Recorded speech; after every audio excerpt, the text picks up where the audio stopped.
So these three old ladies are sitting on a park bench just talking to themselves when a flasher comes up. Old school flasher, trench coat, jumps in front of them, opens up the trench coat. The first old lady has a stroke. The second old lady has a stroke. The third old lady, well, she couldn't reach it. Anyways, welcome to Carnival Personnel. I'm Jacques. I'm Joe. And that's this week's awful opening joke this week, brought to us by our buddy Biff, who had emailed me that. And I've heard variations of that, but I like that. So shout out to the awful joke from Biff. We need more stroke humor on this podcast. We really do. Nothing funny than old ladies having strokes. Right. But see, they really didn't have strokes. That was in relation to the penis. Word stroke. Right. It's a play on that. Right. There play on his penis. I got it. There you go. So, again, welcome to Carnival Personnel. Shout out to anybody who accidentally listened to the sideshow this week with our friend Sam. Don't you hate when you accidentally listen to podcasts? Like, oh, no. No, I've done that because if you're playing a podcast... The White Power Podcast? Oh, no. How did I accidentally listen to this? How did I accidentally download, share it on social media, and write a review? How did that happen? You know what channel the White Power Podcast broadcasts on? I do not. Channel 9! Are we on the set of Welcome Back, Kotter again? Oh God! I seriously, if I could time warp to almost anywhere, I think I'd be a sweat hog. I think Which sweat hog are you? Did you ever take those Facebook? Oh no, you're not on Facebook. No. Did you ever take those? No, you don't take tests. Did you? You know those tests like which sweat hog are you? I've been pulled over by police and have taken many tests, walking a line and saying the alphabet. And you haven't passed because you never studied. I never study. That's why I can't pass a urine test. What sweat hog are you? Gosh. I would have to say, when you look at me, don't I look like a Jewish Puerto Rican? I was going to say Epstein. I'm going with Juan Epstein. Yeah, and I, of course, would be Freddie Boom Boom Washington. So, that was great. But anyways, so again, thank you for Sam coming and straightening everything out with the CW tween universe, the Arrow universe. And thank you for me, because I really needed to fold that laundry. Yeah. Like, I had a lot of laundry, like the backlog. Like, I was bummed that Joe, we started talking and Joe realizes, oh, they're talking tweeny stuff. You know, Sam and a high school girl, me, talking, how hot Arrow is doing the salmon ladder. He's just going to go get stuff done. But anyways, it was great. Thank you, Sam. But moving on, let's see. Moving right along. Yeah. Because Tuesday is my oldest Dream Squasher's birthday. Happy birthday to Heavy Scout, which I don't know where he came. That's his new YouTube name that he. You're gonna give that away? When our Dream Squashers finally do their YouTube channel, they've been talking about for a year. He's going with the name Heavy Scout. So happy 10th birthday to 10 happy years of ruining my life. You really leaned into the ruining my life part. I really did. But Joe, hey, this is the first non-hurricane podcast we've done in 3 weeks. And yet we still blow. Oh! Hey-oh!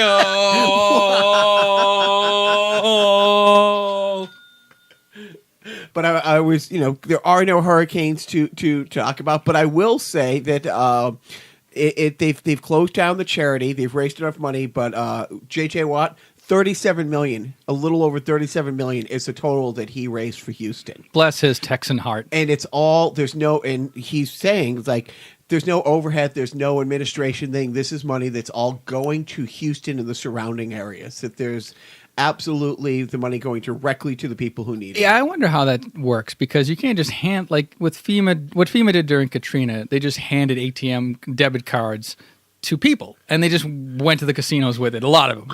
But I wonder how the money is being really disseminated among how that works. How does it work among the victim relief? It'd be interesting. I know how it shouldn't work. You heard that everybody's favorite, I don't know, what how do you sum up Curt Schilling in a word? He's a douchebag hero. But yeah, douchebag hero is He's great. A douchebag hero.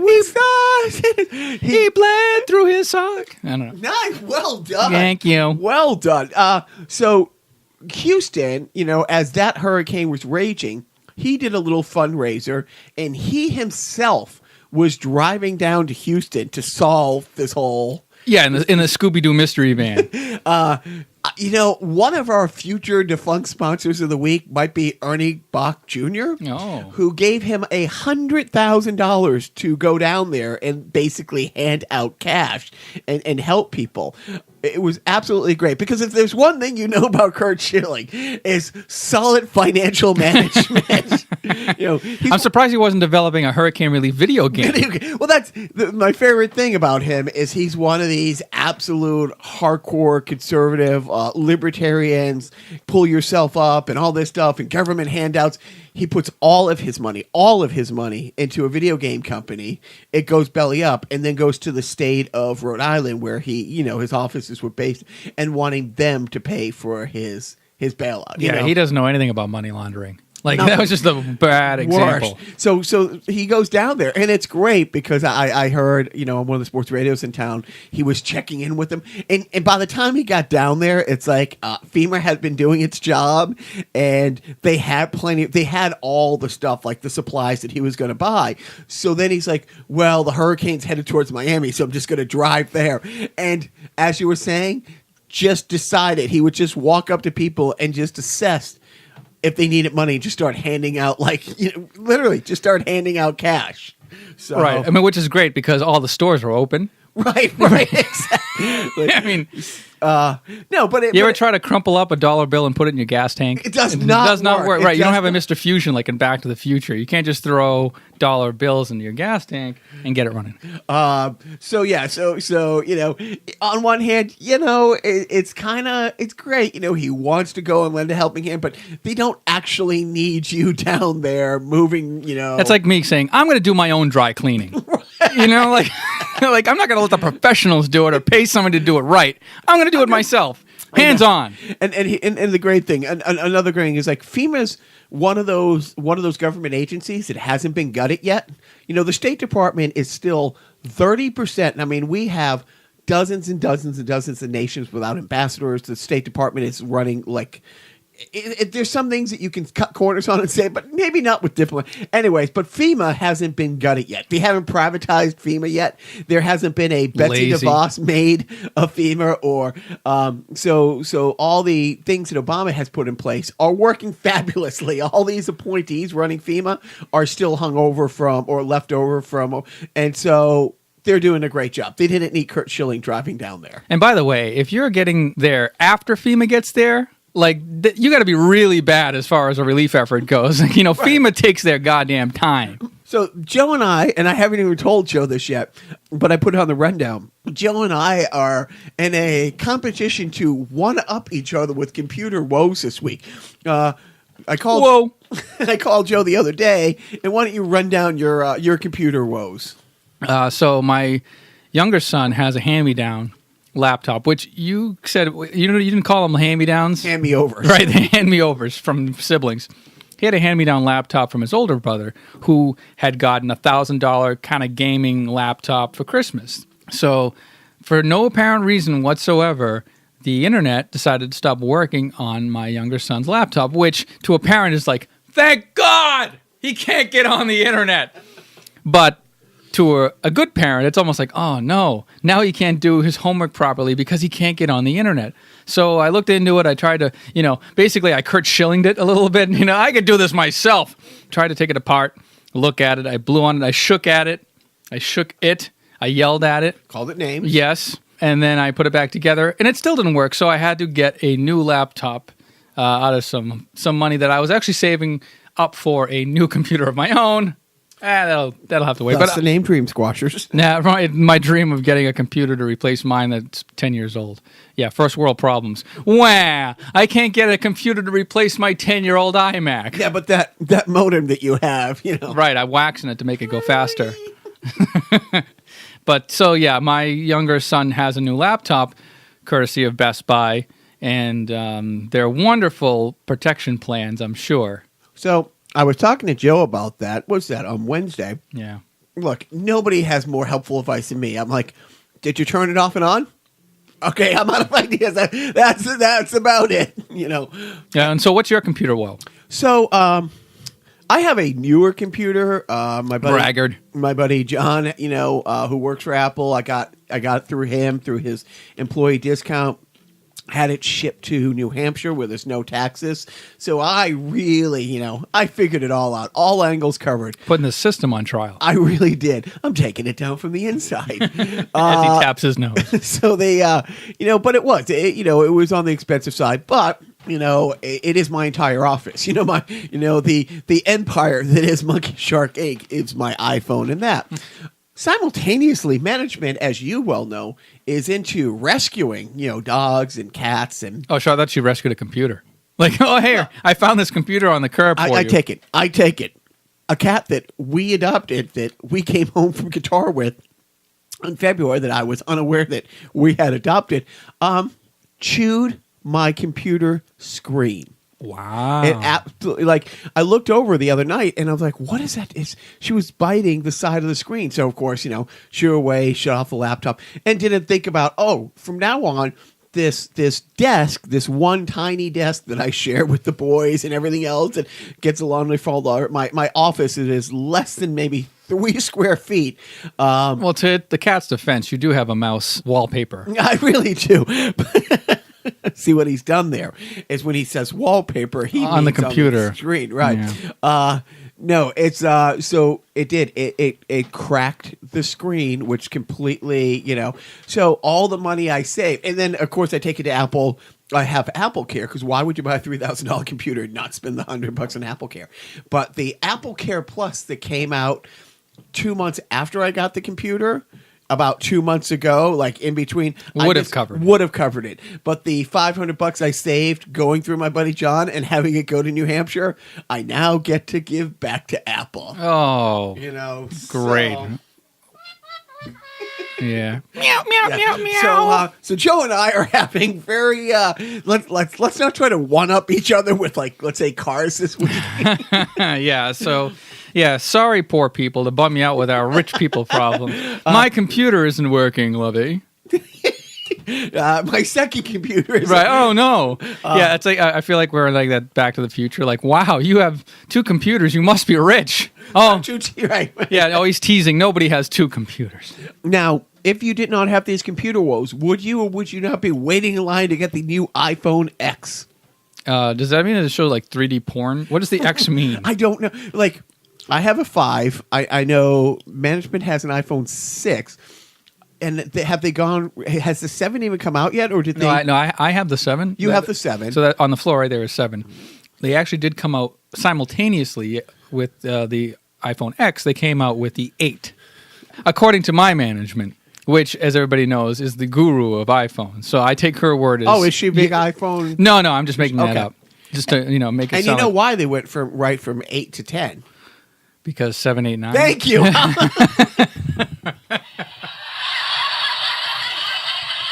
Well, it also is very indicative of how Apple is behind the curve. So the couple of features on the new iPhone X are features that Samsung phones and Android phones have sort of had for the past couple of years. That edgeless screen Samsung Galaxies have had. The wireless charger function has been a major function of Android phones for the past couple of years. So they're kind of behind the curve. And also, the going from 8 to 10 is also it mirrors what Windows did, because Windows 8 came out. But then their next operating system was Windows 10. There is no Windows 9. So there is no iPhone 9.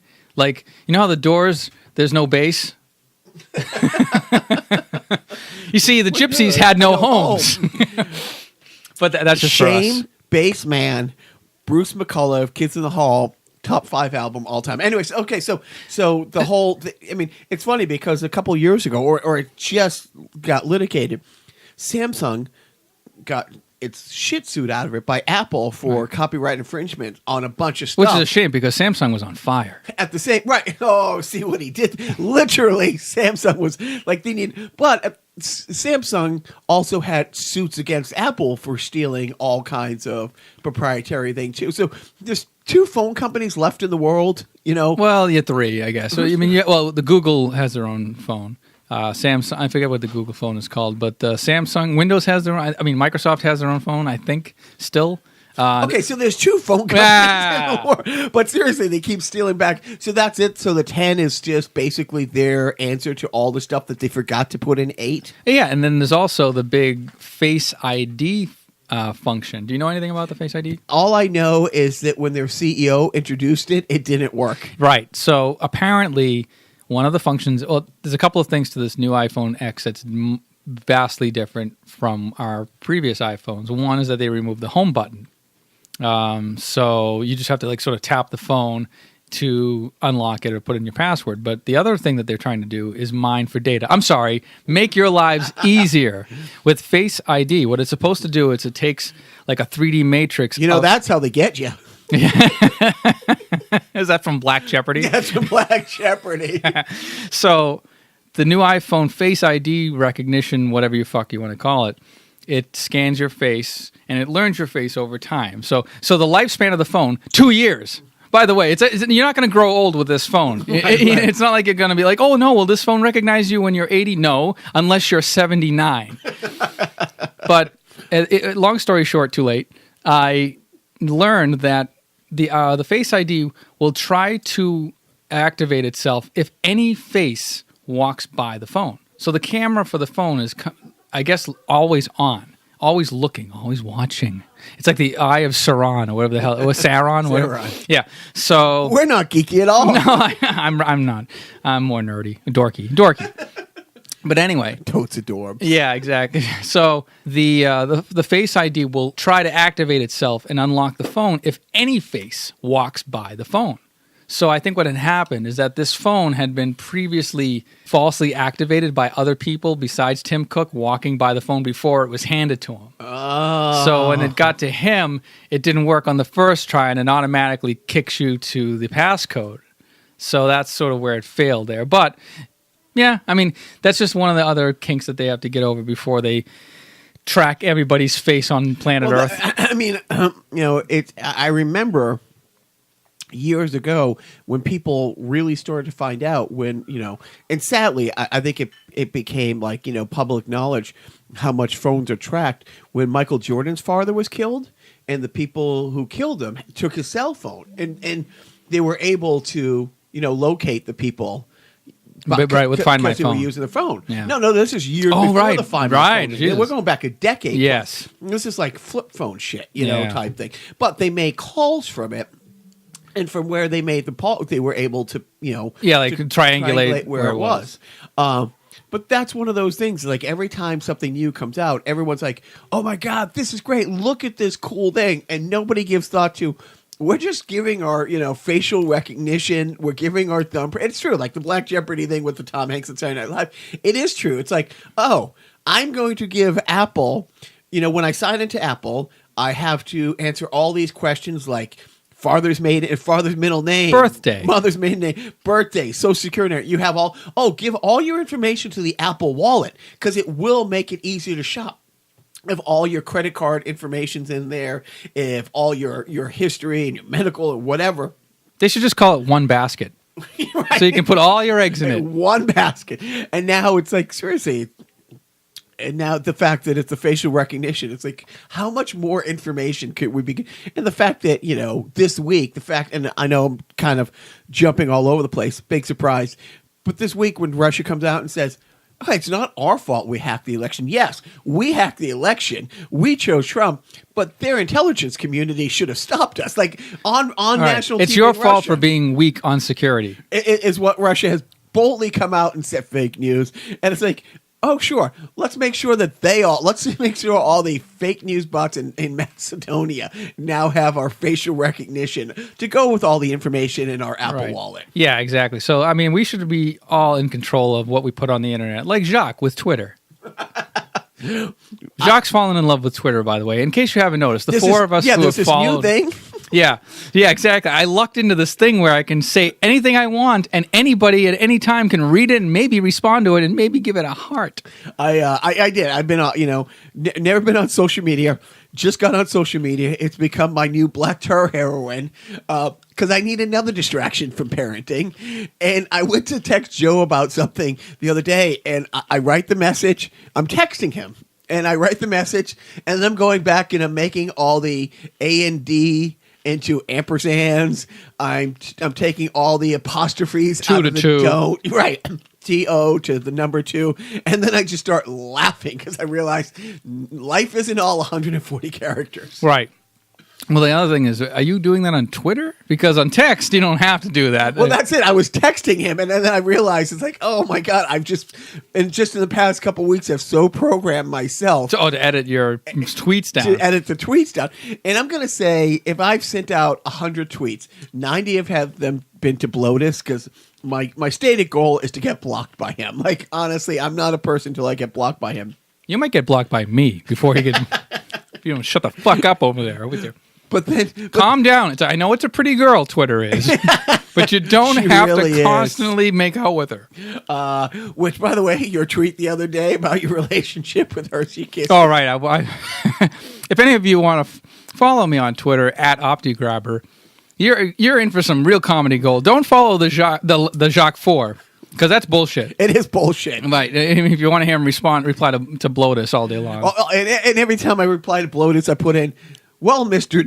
Donnie Little Hands, you lost to a girl by 3 million votes. Right. 3 million votes, lost to a girl, tiny hands. Like that. Those are that's the holy trinity of a Jacques tweet. But my tweet was, I've recently upgraded my relationship with Hershey's Kisses to Hershey's Cunnilingus. Heyo. No, seriously. That is gold. That is comedy gold right there. Where's the wah, wah, wah, wah? No, that's... Boo. Is there a poop emoji on that thing? I don't know. Oh, that was another thing. Yes. Yeah. Thank you. Yes. So the other thing, getting back to real quick to the iPhone X, is that the other new feature is that you'll get to personalize your emojis, animate your emojis. And one of the examples was that you can, I guess, animate it to go along with your face. Like, it's almost like, Andy Serkis in Lord of the Rings, that sort of thing. But with emojis. And one of them is you can animate a talking poo. Fan-effing-tastic. This is the future. We are through the looking glass, people. Well, it's funny. For my youngest one's birthday, it's the whole poop emoji thing, which I don't know if it's urban legend or fake news, but apparently that was supposed to be chocolate ice cream. Honestly, that somebody said, "Oh, that looks like a steaming pile of crap." Wow. And now you can't go anywhere without seeing the poop emoji. Like we have, don't need to brag, first world problems. We have a poop emoji little throw pillow that one of the boys got. And, for the little guy's birthday this year, we had a poop emoji piñata filled with Hershey Kisses and Tootsie Rolls. Because we're either really cool parents or just awful people. Right. I'm just picturing in the White House for some reason when Donald Trump has his dessert. They go, no, Mr. President, that's chocolate ice cream. Eat it. See what he's done there? Oh. So speaking of bloated... No. We're not speaking of bloated with your mouth full. Fucking chew your food, swallow. I know you don't like to swallow. He knows it too well. Well, you told me 3 times. I'm going to forget. Oh, man. But let's get into douchebags of the week.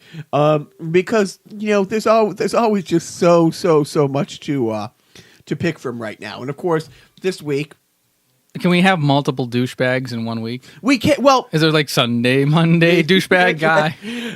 So Blotus, of course, a terrorist attack in London. The other day, a couple days ago. Yeah. And his immediate reaction is to just start talking shit again. And to both the prime ministers, like, this is an active investigation. Can you shut the fuck up? Is politically and as politely as one world leader can say to another, shut the fuck up, Theresa May did. And then it was great. And then, of course, the Muslim mayor of London, who has had his differences with Blotus, somebody asked him, did you see what Trump had tweeted? And he point blank, I got more important things to be on Twitter right now. And I'm like, whoa. All right, get off your high horse there. But you know what's funny also is that Trump used the opportunity, or he used the tragedy as an opportunity to plant the seed of what we should do here with our security. as in their internet is too wild and uncontrolled. And that's how these guys get to talk to each other. And we need more strict security on the internet. So now there's the internet police coming down the way. And of course he quadruples down because he doubled down a long time ago on his Muslim ban. And he flat out, it's like, this is why we need to, broaden that ban and stuff like that. And again, in London, so far, the person arrested, it's how do you deal with the homegrown terror? You think since 9/11, all the attacks on our soil, whether it's the Pulse nightclub in Orlando, whether it's Newtown, I mean, those are all homegrown assholes. Surprise, not all of them brown people either. Most of the mass shootings have not been brown people. So that's in the running. I mean, Blotus, even on a good week, is going to be in the running for douchebag of the week. Next, we have the Fox News and Jamal Hill.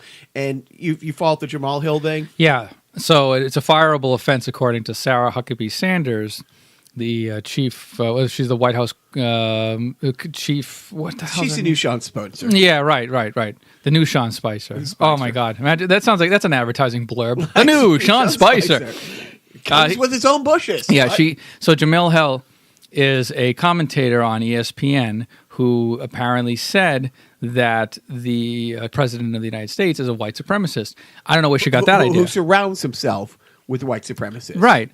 And the White House responded in turn that such remarks are fireable offenses. And now, here's the thing. It's funny because I listened to one asshole as I was driving over to Joe's today. There's two sports radios in town. One of them is really, really almost like Rush Limbaugh radio. And he's like, well, she's an ESPN commentator. If she was driving a truck for UPS and she had a Trump is a white supremacist bumper sticker on, UPS would fire her. And maybe they would. UPS owns that truck. Right. Jamal Hill posted that on her own Twitter. And so, according to conservatives, she is not allowed to have opinions. Well, first of all, she's black. We'll call that strike one. Yeah, I wonder why she's being singled out. She's a woman. We'll call that strike two.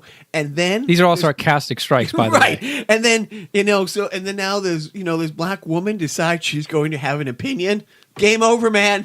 Game over. Right. Not just any opinion, a negative one about the president. Right. Our dear leader. And so you go back and you again, one of the arguments that I had with my upper management, that being my mother, telling me that, he's the president and you should teach your sons to respect the president just because he is the president, to which I said, I'm teaching my sons to respect the president as much as Donald Trump respected Obama for his 8 years in office. That didn't go over well. But so here they want her fired because she expressed an opinion. So a public person cannot have an opinion on their own Twitter if it's anti-Trump, apparently. Well, it's not so much that she can't have it, which it's up to ESPN whether or not they don't want to deal with the backlash, whether they think she's expendable, whether they think it's worth it, or whether they're going to be social justice warriors and go to bat for her. But the bigger issue is that the White House is planting this seed. It's coming from the government. The government that wants to stay out of everybody's business and wants speech. Right. What they want to have done is essentially call the shots for private businesses. They're telling this privately run business how to manage their business just because this person is on television or on social media and has influence over more than just two people. My management years ago, years before he was, running for president, had always pointed out what a coward Trump is. And you look at, he never went to war with David Letterman. He never went to war with, with all the late night or all the comedians who happen to be dudes. Rosie O'Donnell, on the other hand, or you go down the list. Oh, yeah. So you look, Seth Meyers, I don't know how his ratings do, but management is always playing me his stuff on Facebook. She follows him on Facebook, and they have essentially the whole show with the commercial stripped out. I'm going to say 2 out of 3 out of every 4 monologues is all about the douchebaggery in a really funny way. I've never heard him go after Seth Meyers or any people like that. But why did I have Fox News as in the running for douchebag of the week? So they convened a panel to have a roundtable discussion about this. 5 white people. Oh, good. Sitting around a table talking about whether a black, one of the few, I mean, honestly, black female sports commentators and unicorns are about the same, number running around. Yeah. So, but it's just great that those are the voices of reason who want to really talk about, objectively. Well, to be fair, regardless of topic, you're going to get 5 white people on Fox News, no matter what. No, it's news if it's not. It's news if it's not. But and also this week, another reason Fox is in the news. This month's episode of Action Comics, I think. It's like 298. An unemployed, out of work, carrying an assault rifle white guy decides he's going to open fire on a bunch of brown people who it's never said if their documentation is there or not, but he's screaming, you're all here, you're taking my jobs, you work less than me, I've had it. And he starts opening fire, and Superman jumps in front, bullets bounce off him as like the huddled masses behind him are putting their hands up in defensive poses. Typical social justice warrior. That's exactly what Fox News is. It's like, why is Superman taking the side of these illegals? Now, again, the comic book never mentions in the legal status of these victims, soon to be victims, right, of murder, right? This guy is shooting assault, and now sidebar, in the same issue, somebody, a disgruntled worker, is getting ready to burn down the mansion of a 1%er, which Superman also stops, and the guy's like, these are the people who are taking our money. They do all this stuff. And he's like, okay, but this still doesn't make it right. So it's like, that was never brought up in the Fox News. It's just, why is he? But there was that meme that was going around with, obviously the war on the media that the Trump administration has been raging since he was a candidate. And then the war on immigration. Clark Kent is public enemy number 1. He's an alien. And he's part of the media, right? And then you got you're a good friend of mine, the head of the Treasury Secretary, Douches. Am I pronouncing his name correctly? I don't know how to pronounce his name, but he did executive produce the Lego Movie and Lego Batman movie. He was one. So the money we literally gave money to Stephen Mnuchin, and twice. We saw the Batman movie with our mouth breathing little together, and then can't you say children? Yeah, I can.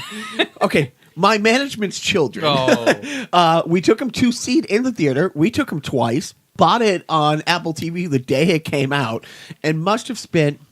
Not kidding. I must have spent $350 to $400 on different Lego Batman movie Lego sets for the little guy. So I've given that guy so much money. Now, right now, I'm going to look up how much that movie grossed. Oh. But the great thing is, why is he in the running for douchebag of the week? Glad you asked. He has asked permission to use, I don't know technically if he asked for Air Force One to fly him to Europe for his honeymoon, or just a government jet to fly him. And he came out a couple days ago saying, I didn't say I wasn't going to pay for it. Yeah. It's not really the point. By the way, Lego Batman movie, budget of $80 million, grossed $312 million. But, after taxes and after you factor in all the lawyers, he's only clearing about, 10, 15 million. Himself. So, and that's just that movie. But this is also the guy whose wife had that, let him eat cake moment getting off of Air Force One. When they took Air Force One, I think down to North Carolina to watch the eclipse a couple weeks ago. Yeah, I thought wasn't she there for a fashion thing or shopping? I don't know. It was. How many news cycles ago was that, man? Right. I can't keep track of all these scandals. So those are all awful. But now, for me, Joe, the real douchebag of the week comes down this week, and it's neck and neck between Equifax and how do you say the douche's name? Shkreli. Shkreli. And it's not. It looks like Shkreli, but it's not because that's too cute. And this guy. Well, first of all, Equifax. It's I luckily am one of those people who. I think America is one of those people. But what do you mean, you people? But I heard about it. I went online and I found out. Yep, I'm one of the umpteen millions who might. It's they don't contact you. if they don't reach out and say, hey, your information is at risk here, Hey, man, those phone calls aren't free. they make you go to their website, log in, and then they make you sign a waiver saying you won't sue us.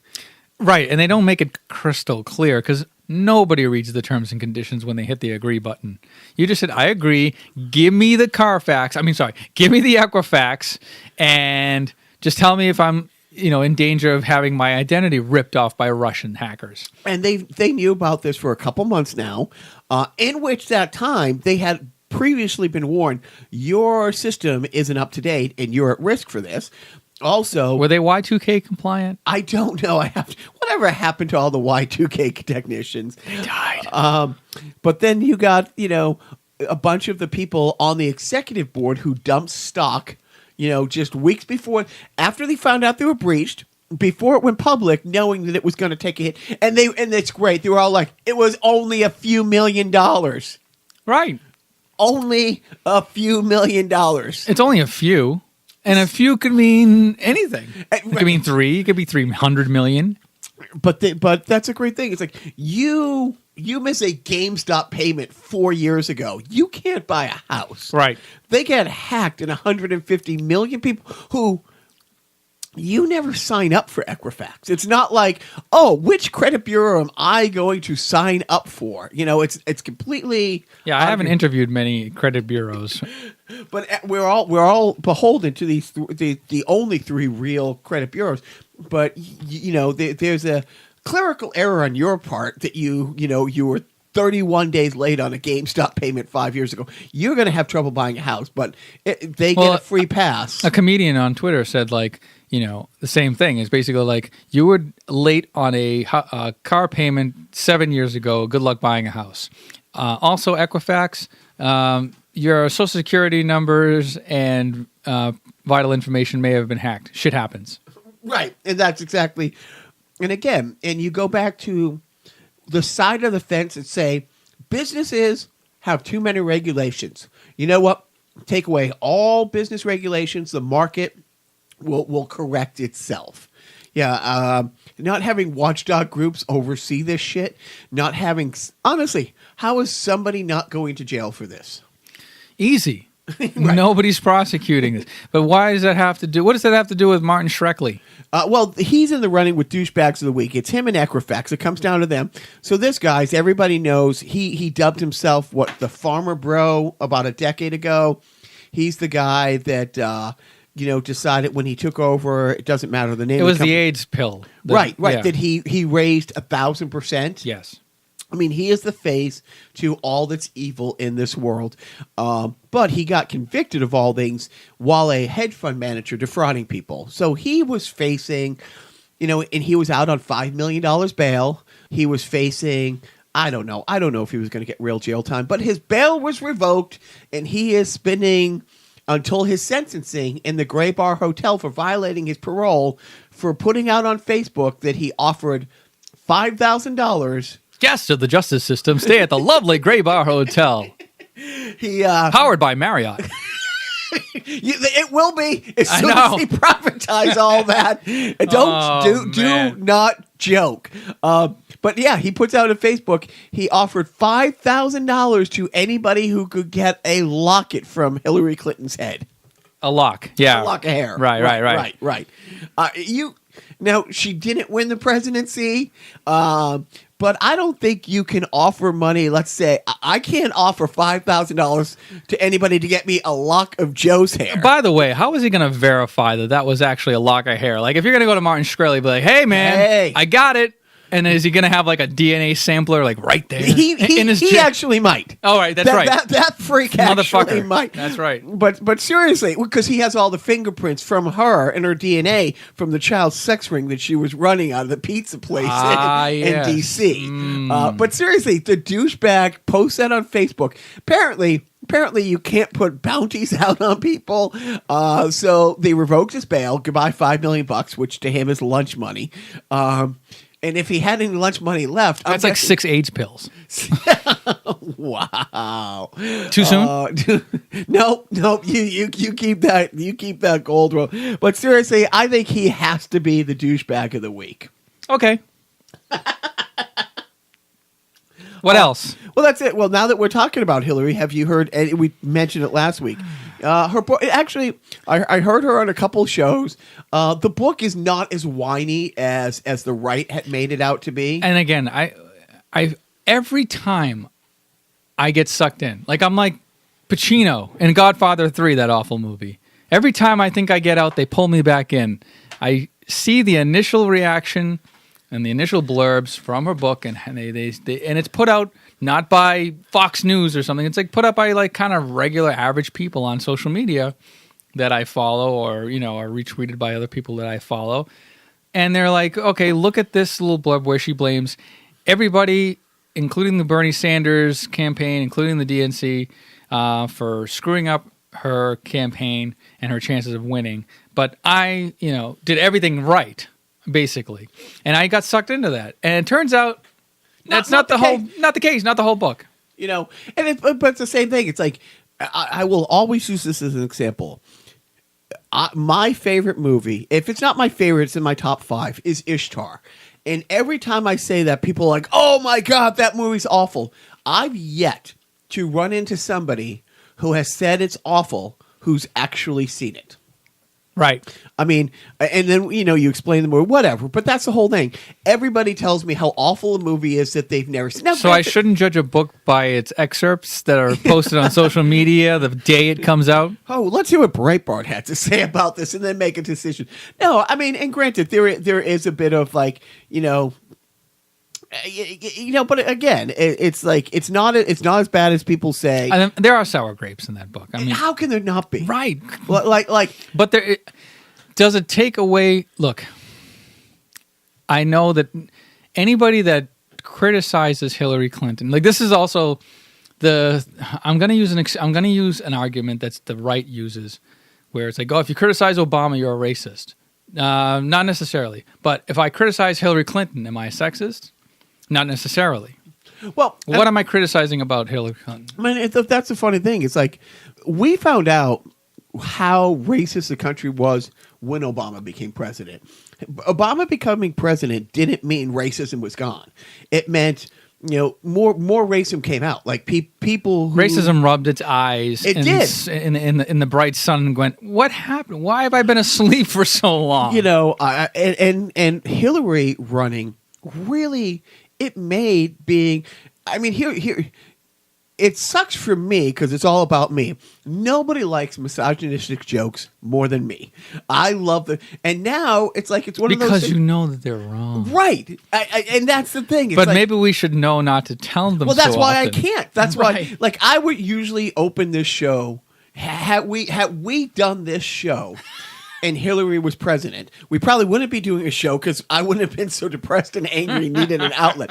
But if she was the president, I probably would have opened the show, with more racist jokes, with more misogynistic jokes, knowing that the people who know me or listen could tell it's sarcastic, that it's. But are you saying misogyny would have been more acceptable under a Hillary Clinton administration? No, I'm saying that. If I said it now, people might think it's real. Like people might think because there's such a climate. Because it's such a climate where it's accepted. You're just part of the noise. It's not. It's not shock humor. Like if I had said these things before, you weren't. Yeah, right. It's hard to tell between sarcastic, right, ironic, versus real. But where we've made misogyny so okay, like again, I mean. You go down the list of the things that weren't okay a year ago to say and now are. And the whole So because Trump is in office, misogyny is now really not okay. And it can't be really taken lightly. So, right, it can't. So thanks, Trump? No, but that's the thing. But the misogyny that because one of the things that she talked about, I've heard her on a couple of shows, and it's true. If you want to just Google Hillary T-shirts Trump rallies, and you would see the best-selling one is like Hillary sucks, but not as good as Monica. You would see her face with like the scope in it, like a target practice shirt.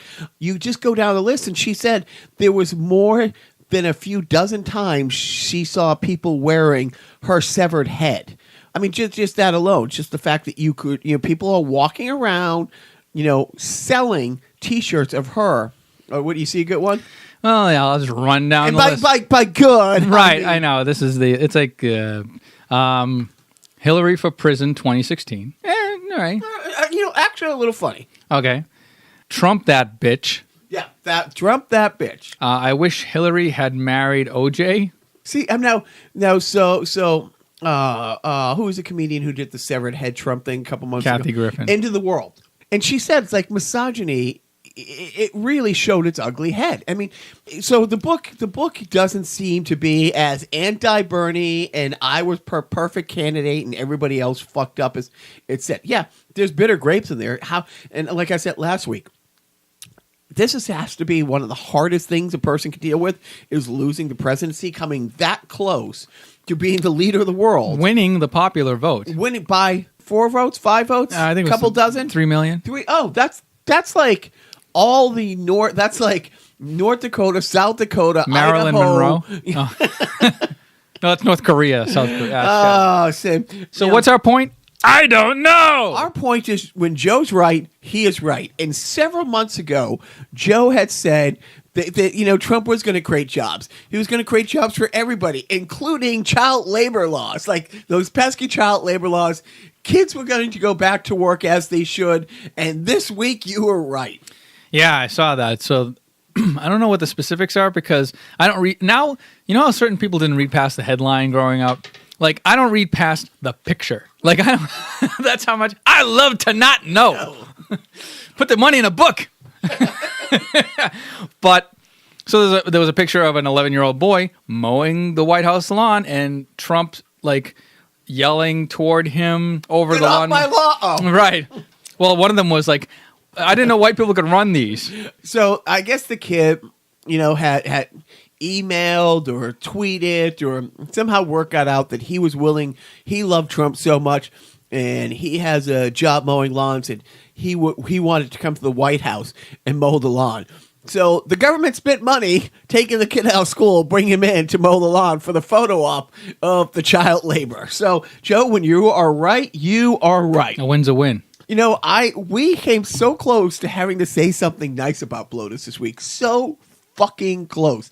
Last week, he reached a deal with the debt ceiling. Now, granted, a 3-month deal with the debt ceiling with the Democrats that pissed all the Republicans off. This week, he has Schumer and Pelosi, the leading Democrat in the House and leading Democrat in the Senate, come to the White House to have a meeting on DACA. And Schumer and Pelosi come out of the meeting and they're like, yeah, we have a tentative agreement to let the Dreamers stay. And over the next 8 hours, 9 hours through the news cycle, through the night, of course, the Breitbarts and the Republicans lost their shit. So Trump gets up in the morning. We didn't make a deal. So it was one of those things where Pelosi said, it's like, well, we made a deal. The Dreamers can stay. And in 6 months, we'll talk about the wall. We're not going to do shit about it, but he had to backpedal because, of course, his base lost his shit. So yeah, that's too bad for him. But the great thing is Huckabee Sanders comes out and says, see, he's willing to work with the Democrats more than Obama was working with the Republicans. Nobody will ever talk about Mitch McConnell's meeting that they've been very public. We're going to make him a one-term president. No matter what Obama does, they publicly, this isn't backroom, this isn't hidden, they were very adamant. We will not work with him on anything ever, period, at the end. So the fact that they then turn around and say, see, he's working with the Democrats, but 6-8 hours later, it won 180s. I didn't make a deal. So right, what you just saw, you didn't see. So, what you just heard, you didn't hear. So, but before we get into Patriot talk, let's pay for these not peanut M&Ms, peanut butter M&Ms. Oh, I'm waiting for Oreo M&Ms. Do they have Oreo M&Ms? I wonder if they do. M&Ms. Hello. and these Stella Artois. Yeah. I don't even know if I say that right. It doesn't matter. It sounds dirty though. Can't you just say Stella? Right. Stella, clean your Artois, huh?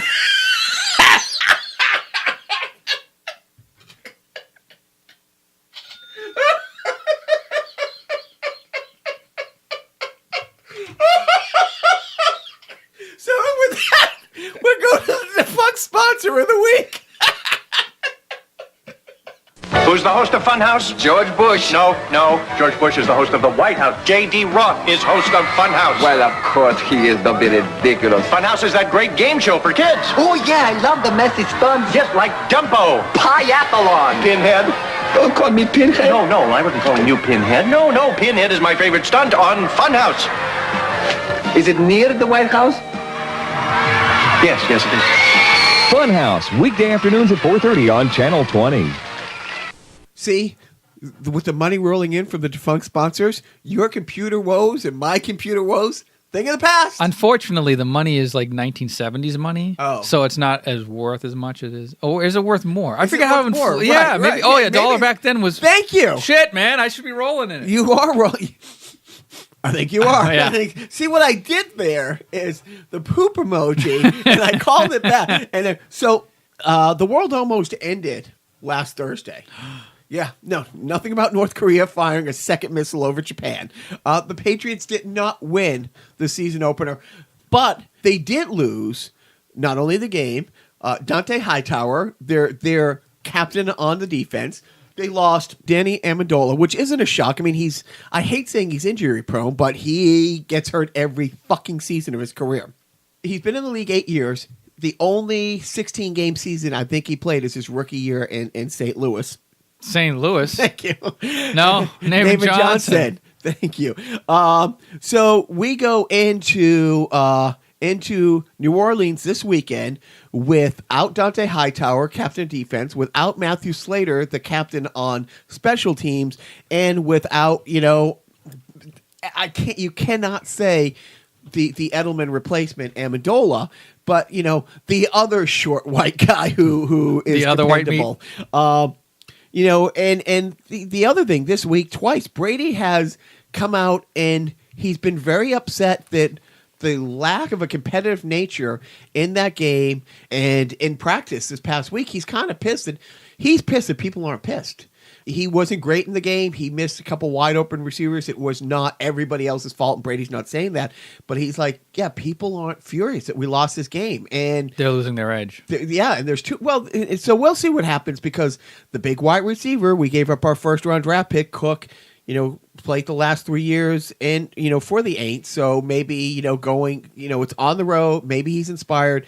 The scary thing is our defense sucked last week. I mean, you went out and spent big money on a cornerback this year, knowing that you were facing the best quarterbacks in the league. Like, if you rank the top 10 quarterbacks in the league this year, the Patriots play 7 of them. One of them is on their team. So, honestly, 80% of the best quarterbacks in the league you face this year, they boosted their defense, yet this is the first time in a Bill Belichick coach team that they gave up 2 touchdowns of 75 yards or more. They also gave up 2 other plays of 45 yards or more. So, I mean, you're getting beat deep and bad. I mean, you give up 45 points at home.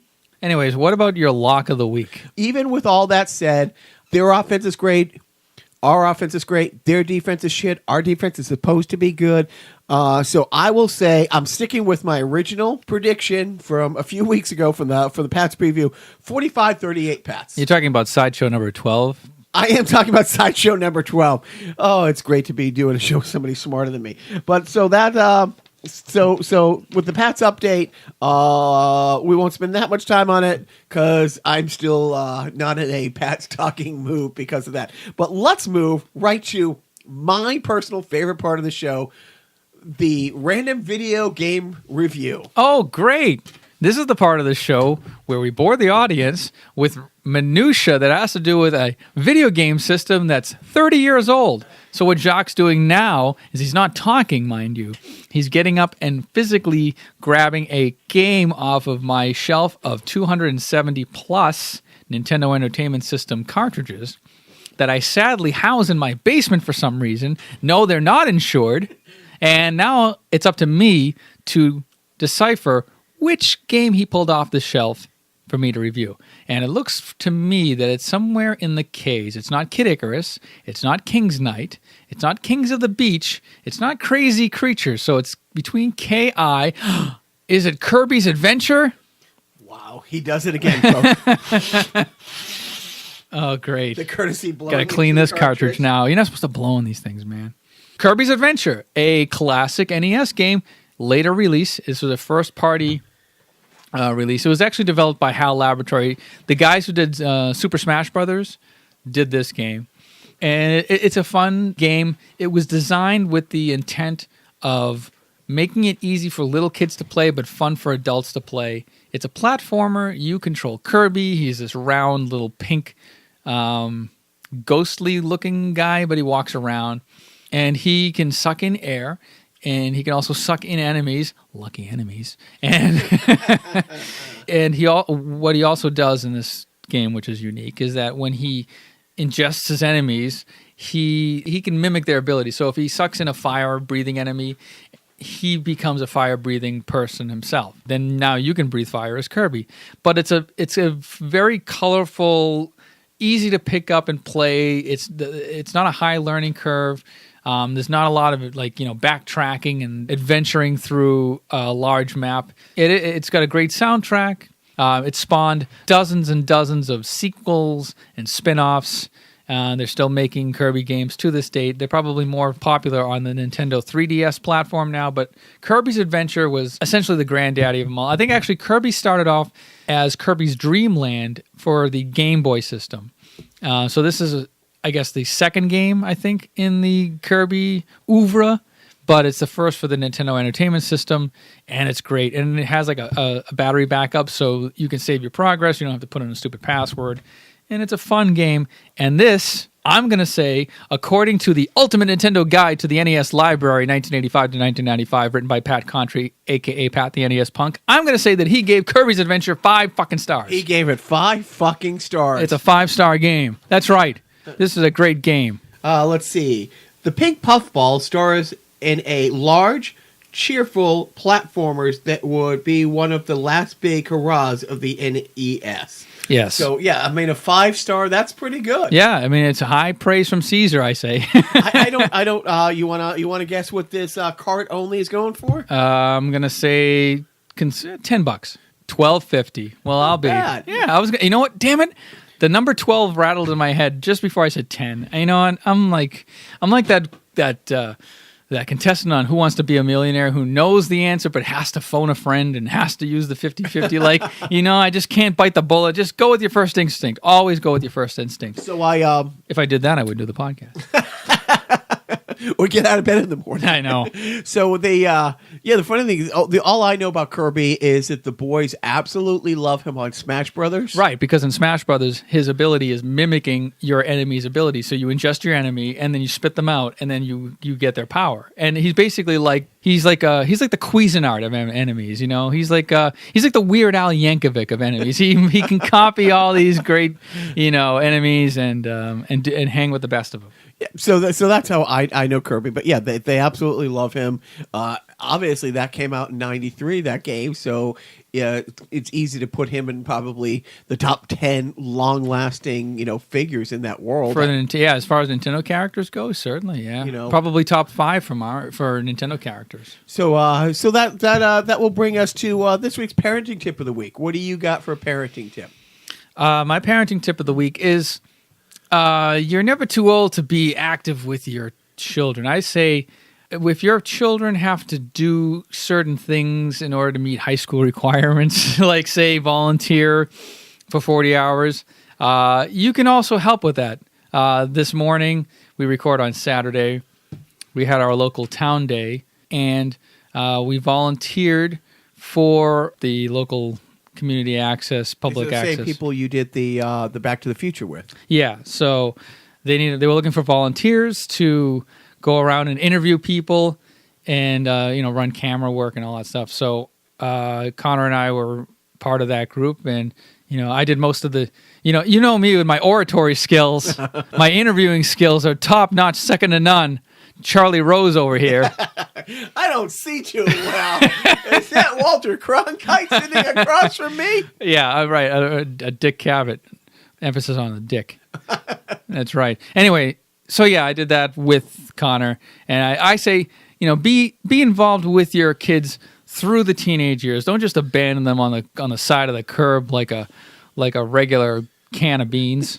I have no idea what that means. I'm just going to nod my head and hope to get out of here alive. Wait, that's how I handle the podcast. You can't do that. That's my bit. So earlier I had mentioned it is my wife's oldest son's birthday. Your what?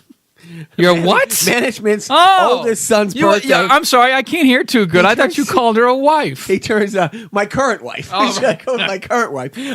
So our oldest turns 10 this week. His birthday's on Tuesday, and I think we're going with the fuck it, let him skip school. Like, why go to school on your birthday? Like, honestly, it's like I'll just, or if he wants to go and take a day off, like a Monday or a Friday, and make a long weekend. But seriously, what's one day? What is he going to miss? Not much. But he'll remember it's like a fire drill, maybe. My parents were cool and they let me not go to. They didn't get me anything. We didn't get a cake or do anything fun, but they didn't make me go to school. And look how you turned out. Just fine. Fine. Have you seen his spelling on Twitter? Yes, I'm actually working on it. I shouldn't make fun. You shouldn't make fun. Well, I mean, I try to spell better than Blotus does. So but that bar right, exactly. Heel. Yeah. So you can find us. You know how to find the podcast because you're fucking listening to it. Lucky you. But you can find us at YouTube at Carnival Personnel Podcast. You can find us on Twitter at Carnival Podcast. You can find us on Facebook at Carnival Podcast. You can find Joe at Twitter at OptiGrabber. And me, the Jacques 4. President. So again, thank you for Sam for doing last week's sideshow. If anybody's still listening who listened last week for Sam, we'll have him back on. We'll wait for Joe to have to be out of town, or for the laundry to back up. Right. When I start doing my own dry cleaning, like Curt Schilling. But you got anything to add, Joe? No. We've kept these people long enough. All right. Well, do not forget